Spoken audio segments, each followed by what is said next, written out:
नमस्कार. प्रशासनाच्या वतीने आपल्या सर्वांच्या आरोग्याशी संबंधित एक खूप महत्त्वाची माहिती आज आपण जाणून घेणार आहोत.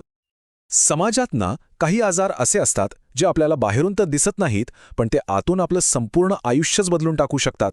आणि असाच एक आजार आहे सिकल सेल ॲनिमिया.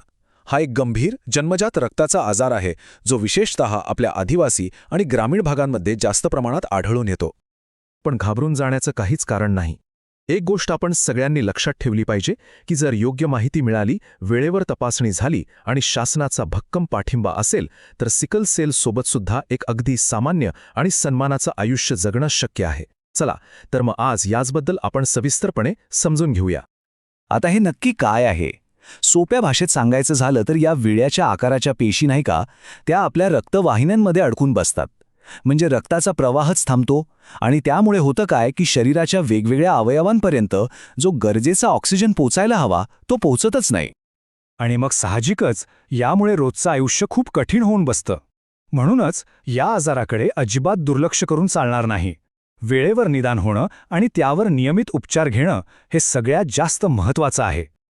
बरं, आता या आजाराबद्दल आणखी एक महत्त्वाची गोष्ट समजून घेऊया. म्हणजे हा आजार नेमका कसा होतो आणि त्याचे मुख्य प्रकार कोणते आहेत ते पाहूया. आता यातला फरक समजून घेणं खूप गरजेचं आहे बरं का.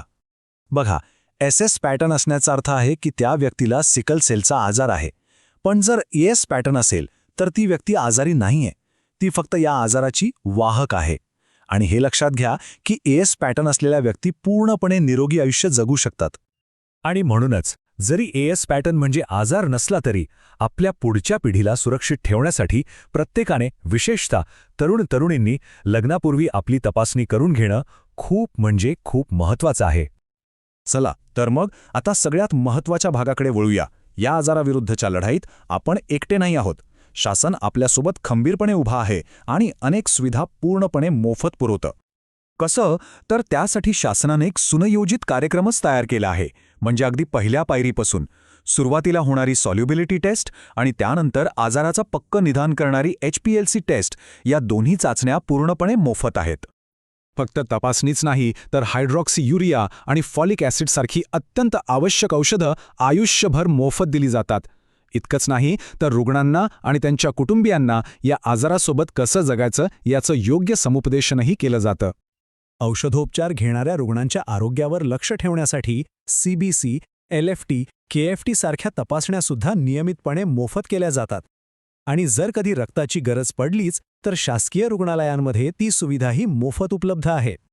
शासनाची भूमिका फक्त वैद्यकीय उपचारांपुरतीच मर्यादित नाहीये, तर रुग्णांना आणि त्यांच्या कुटुंबियांना आर्थिक आणि सामाजिक आधार देण्यासाठी सुद्धा शासन कटिबद्ध आहे. आणि याचसाठी काही विशेष योजना तयार केल्या आहेत ज्या रुग्ण आणि त्यांच्या कुटुंबियांसाठी एका सुरक्षा कवचासारखं काम करतात. उदाहरणार्थ, संजय गांधी निराधार योजनेतून गंभीर सिकल सेल आजार असलेल्या पात्र रुग्णांना दरमहा 1500 रुपये थेट आर्थिक मदत म्हणून दिले जातात. एवढंच नाही तर महात्मा ज्योतिबा फुले जन आरोग्य योजना आणि प्रधानमंत्री जन आरोग्य योजनेच्या अंतर्गत गंभीर उपचारांसाठी तब्बल 5 लाख रुपयांपर्यंतचे उपचार पूर्णपणे मोफत मिळतात. इतकंच काय, SS पॅटर्न असलेल्या रुग्णांना दिव्यांग प्रमाणपत्रही दिलं जातं. या कार्डमुळे त्यांना शिक्षण, नोकरी आणि प्रवासात वेगवेगळ्या सवलती मिळतात, जेणेकरून ते एक सन्मानजनक आयुष्य जगू शकतील. ही सगळी माहिती ऐकल्यानंतर आता प्रशासनाच्या वतीने एकच महत्त्वाचं आवाहन आहे. मग आता आपण काय करायला हवं?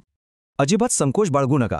लगेच आपल्या जवळच्या प्राथमिक आरोग्य केंद्रात, ग्रामीण रुग्णालयात किंवा तालुका आरोग्य कार्यालयात संपर्क साधा. तिथे जाऊन आपली तपासणी करून घ्या.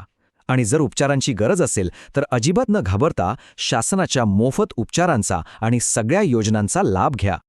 एक गोष्ट कायम लक्षात ठेवा, या संपूर्ण प्रवासात आपण एकटे नाही आहोत. प्रशासन आपल्या सोबत आहे, आज, उद्या आणि नेहमीच.